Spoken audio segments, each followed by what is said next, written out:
God is my help in every need. God does my every hunger feed. God walks beside me, guides my way through every moment of the day. I now am wise, I now am true, patient, kind, and loving too. All things I am, can do, and be through Christ the truth that is in me. God is my health. I can't be sick. God is my strength unfailing quick. God is my all. I know no fear, since God and love and truth are here. Amen. God is my help in every need. The actual voice of Unity's co-founder, Myrtle Fillmore. The beginning of Unity. That was her song of freedom. Prayer. Prayer was her personal song of freedom. Because through prayer and a divine idea, she not only healed her own life and her own physical body, but she began a movement that healed so many others and that continues to inspire and awaken and is in fact transformed the globe, transformed the way we communicate, transformed consciousness to such a deep level that I don't think we could even pull it apart and pick it apart and see where it started. Even if we look at the history of Maya Angelou and her depth of love for the Unity movement, and Oprah Winfrey and her positive impact on the world, and the framing things in a positive way, shifting the emotional and mental and spiritual reality so that we press forth a different way of living. All of this was immersed in the fabric of awakening, of the awakening of individuals.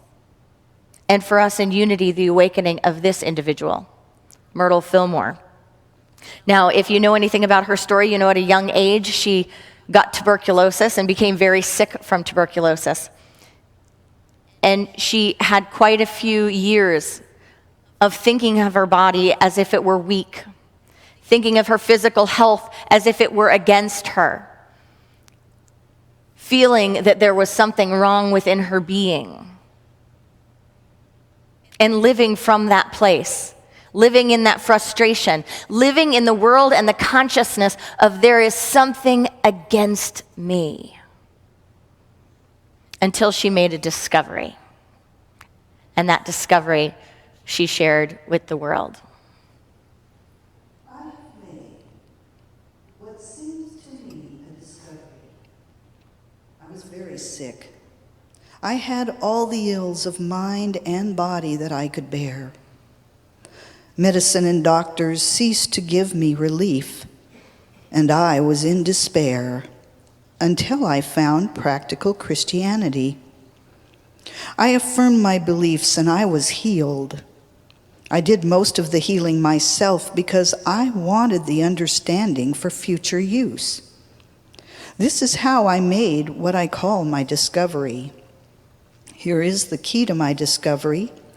Life has to be guided by intelligence in making all forms. The same law works in my own body. Life is simply a form of energy, and it has to be guided and directed in a person's body by his or her intelligence. How do we communicate intelligence? By thinking and talking, of course. Then it flashed upon me that I might talk to the life in every part of my body and have it do just what I wanted. I began to teach my body and got marvelous results. I told the life in my liver that it was not torpid or inert, but full of vigor and energy. I told the life in my stomach that it was not weak or inefficient, but energetic, strong, and intelligent. I told the life in my abdomen that it was no longer infested with ignorant ideas of disease put there by myself and by doctors, but that was all alive with the sweet, pure, wholesome energy of God. I told my limbs that they were active and strong. I told my eyes that they did not see of themselves, but that they expressed the sight of spirit, and that they were drawing on an unlimited source.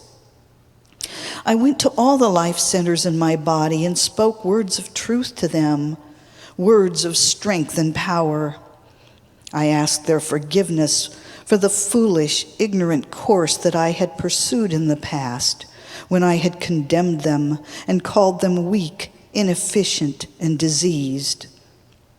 I did not become discouraged at their being slow to wake up, but kept right on, both silently and aloud, declaring words of truth until the organs responded. And neither did I forget to tell them that they were free, unlimited spirit. I did not let any worried or anxious thoughts into my mind, and I stopped speaking gossipy, frivolous, petulant, angry words. I want everyone to know about this beautiful, true law and to use it.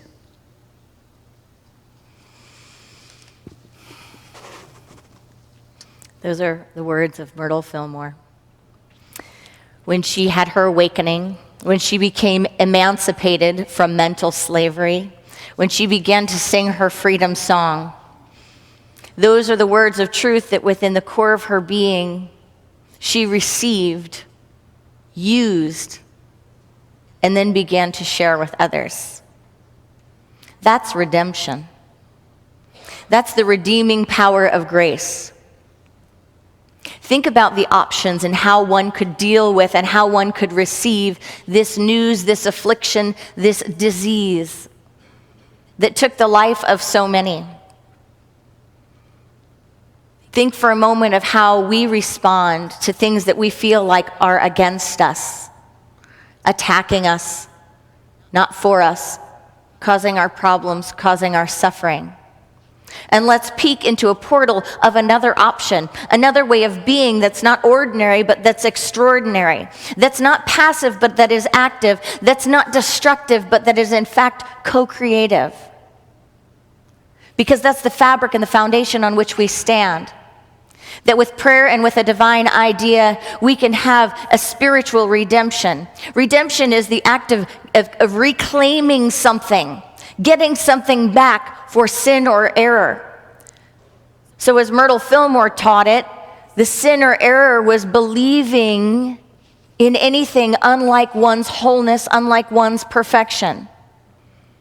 The error was having thoughts that supported what showed up to her eyes and what showed up to her feeling. If anyone's had physical ailments, right, there is almost no thing that can challenge you like that. When your body starts not supporting you, right? It can be bewildering to the mind. I tell people all the time, when we talk about health and wellness and they say, what does the food I eat, what does what I do with my body temple have to do with God? That doesn't have to do with God. That's not a God conversation. That's not spiritual. If you want to see the feeling of God fly out of someone's life quickly, watch them have a challenge with their body. But we know in unity that any feeling of separation from God, any feeling that God left me, that I'm abandoned, or that there's something against me, is an illusion of the human condition. That in fact there is a way to be, a way to live, even in the midst of any feeling of separation, that brings forth the spirit of wholeness. No matter what it looks like on the outside. No matter what it looks like. But that fortifies a spiritual condition within oneself that is the condition of overcoming. The condition that transforms our eyes, transforms what we see around us, can even transform the very matter in which we live, the very physical being in which we live. The act of being saved from something. The act of regaining possession of something in exchange for something. So what is it that we're exchanging in? What is it that we're giving back? What is it that we're exchanging for this? nothing of value, nothing of worth. We're exchanging illusions for truth. We're exchanging, actually, maybe it is kind of a value, because to some degree, we're exchanging our right to be a victim. We're exchanging our right to feel suffering. We're exchanging our right to feel like we are an effect of a condition that is happening. We exchange that and we pay that. And when we pay that debt, we inherit a truth.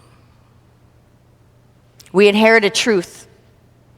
And that truth is that we are wholeness in expression. That truth is that we can never be separate from our source. That truth is that all wisdom, all power, all life, all love, all wholeness is always available to us. And we regain our divine birthright.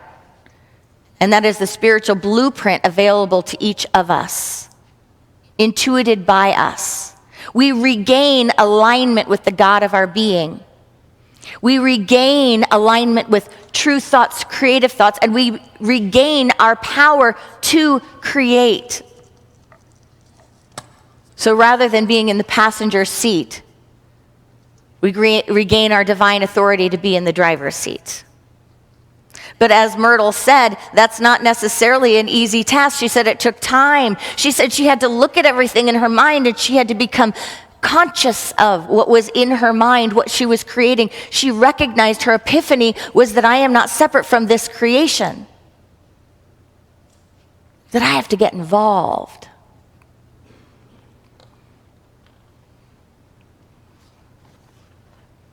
In Neil Volley's book, The Torchbearer to Light the Way, about Myrtle Fillmore, he quotes Myrtle saying this, acknowledging the difficulty in overcoming what she calls the influence of the carnal mind. We could talk as the carnal mind as being ego mind, as being the human condition, as being the limited self. That self that every time you have a divine idea, every time the impulse for something greater, every time the impulse for the pure wholeness of being comes, this other aspect begins to speak. In some spiritual traditions, they call it the devil. They call it evil, call it lots of other things. She calls it the carnal mind.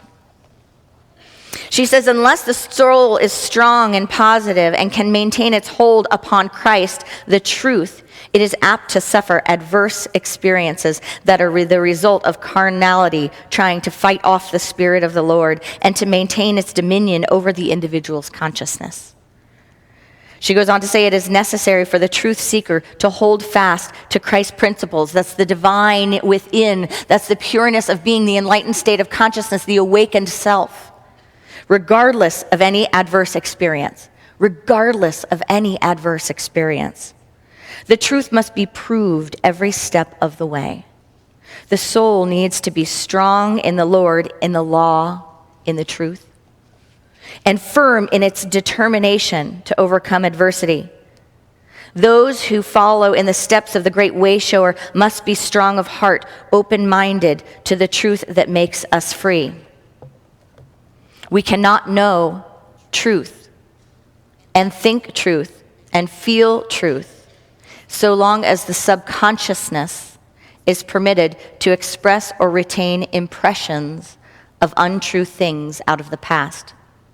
The subconscious mind needs to be freed from false beliefs and re-educated to believe in harmony, health, strength, and eternal life here and now. So how do we apply this awakening, the spiritual truths of Myrtle Fillmore, to ourselves? How do we apply this practice and this law and this principle to ourselves? Charles Fillmore says in the book Keep a True Lent, he says, thinking at random has brought man into a deplorable condition. His salvation depends on his, again, joining his consciousness to the Christ. Now we know in truth we can never be separated from the enlightened aspect of our being, from God consciousness, from the Christ. But certainly can we not experience a feeling of separation? Can we not experience the appearance of separation? Absolutely we can. So how do we engage in that practice? Dr. Emoto, the late Dr. Emoto, the scientist and spiritual sharer, he explored water and how you can bless water, how you can speak words of truth or speak words of anger, and how you can actually photograph harmony or discord from that activity. That our words and what we speak, what we say, are not inert, but in fact they are power-filled. In fact, they are co-creative. They are not just effects that show how we felt. They're not just an effect, they're a cause. Emoto said this: if you feel lost, disappointed, hesitant, or weak, return to yourself, to who you are, here and now, and when you get there, you will discover yourself like a lotus flower in full bloom, even in a muddy pond, beautiful and strong. So what do we do? How do we activate it? In Winfried Hausmann's book, Your God-Given Potential, one of our old Unity books, he says this, he says, don't start the process of developing understanding unless you're willing to change. Don't start the process unless you're willing to change. Because his first step is questioning, inquiring. And the human condition, our human beings, right, will hold on to just about anything instead of changing. But what's that funny little saying that the scientist and his student go back and forth looking under the microscope, saying, when they're saying, tell me about what you see, tell me if it's alive or not, and the student says, well, I don't know, how do I tell if it's alive? And the teacher says, well, is it changing? So if we're ready to change, then we're ready to take on the practice. The easiest, most normal, most ordinary way to be on this planet is to be on this planet thinking there is something against me. The easiest way to be in a body and to be in a being, to be in a relationship, to be in a family, to be in a community, to be in a world, is to think there is something against me. Who hasn't had that opportunity? Who hasn't had that opportunity? And if you really look at the whole life spectrum that you have on this planet, that we have to live, do we not just about have that opportunity every day? Every day we have that opportunity. To think this universe doesn't support me, to even have a concept that there's a God out there that is not for me, that is in fact watching me, correcting me, judging me, ruining things for me. That's a concept on our planet. That's an idea on our planet. And for as much as we dive into emotional intelligence and spiritual transformational psychology, where we know that other people's business is their business, we still can show up, can we not, with a framework that there is something against me. So if we're ready to get down to the nitty-gritty, if we're ready to live a hardcore life of principle and practice, and be a part of waking ourselves up in every moment, we have the opportunity to take on a life where we say, show me this truth, prove this to me, how there is no thing against me, and let my life be an expression of this transformational power of this practice. But it's not easy. It's not easy, and it's not common, is it? But when we see it demonstrated, light is shared. So what has to happen for us to live a life where we practice no thing is against me? Well, it's not going to be automatic.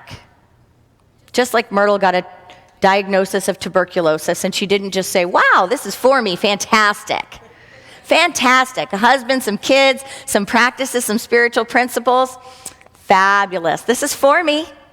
Woohoo, let me write a song about it, let me sing, let me do a dance. Redemption song.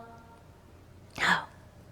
She got to the core of her being, and she questioned spiritual reality. She questioned God, she questioned truth. And she practiced what she got. She went to a lecture by E.B. Weeks, and she heard the words, I am a child of God, therefore I do not inherit sickness. And that resonated with her, it reverberated in her, it was such a field for her that she said, I will keep applying this even beyond what my eyes are seeing, and I will speak to every cell in my body. I will awaken it. So the first thing she had to do, though, was to lift it up, to begin to question, to begin to look at something like tuberculosis, and you name what it is for you, I'll name what it is for me. How do we apply this teaching? What do I feel like is against me? Breathe into that. Is there any time I feel like any situation, any circumstance, anything in life, anything in my mind, anything at all is against me? Allow it to come up. Because the first thing is being in reality of how we're looking at it. How are we responding to it? Am I calling it bad? Am I pushing it away? Am I attacking it? Or am I questioning, looking at it, inquiring? The first step is to lift it up and to be willing to ride the wave of what it has for us. Not as far as our humanity, but as far as our divinity. The second step is huge. The second step is to be ready to interact with it. To be ready to interact with it. To be ready to influence, command, and reclaim in the midst of it. See, the human condition does something else. The human condition invites us to be a victim. The human condition invites us to think that we are just subject to the effects of things. But the spiritual condition that stands in power and stands in spiritual authority takes it on. Whatever it is that I think is against me, whatever it is that I think is creating suffering, creating problem, creating discord, can I take it on? That's like, can I get in the car with it? The car is being hijacked. Can I get in there? Not just hope it's going to drive off, not just get someone else to fix it. Can I get in there and take it on and recognize that my role in my own life, in my own consciousness, in my own body temple is to teach. My purpose in my own life, in my own consciousness, in my own body temple, our purposes in our own life, our own consciousness, and our body temple is to teach, not to be a victim of, not to be overcome by circumstances, and not to let circumstances and situations and suffering have their way within our being. But in fact, have the strength, the courage, the principle, and the practice to teach, to take it on. Not to let something take us, not to ignore, not to resist, but to apply a truth, apply a practice. And like Myrtle Fillmore says, she got it, that she was here to talk to her body, to talk to her mind, not to just keep listening to it, to talk to her life, not to just keep feeling it and hearing the effects of it and being in the condition of it, but to actually talk to it, to command it, to teach it, to educate it, and that was her divine authority. And when she began that practice, it changed. She got it. And the third step is something that we can't so much activate on our own, but it is that redemptive power. It's that when we get it like she did, and we say, okay, wow, this happened, are we willing to stand in our authenticity? Are we willing to stand in our world and say, if there is a truth I have practiced, a principle I have activated, let it be fruitful for more than just myself? Because Myrtle could have kept that to herself. And at the highest level, had she done that, Unity would be a healing center for tuberculosis. And as that disease became irrelevant, so would her awakening. But she didn't. She said, there's something beyond tuberculosis here.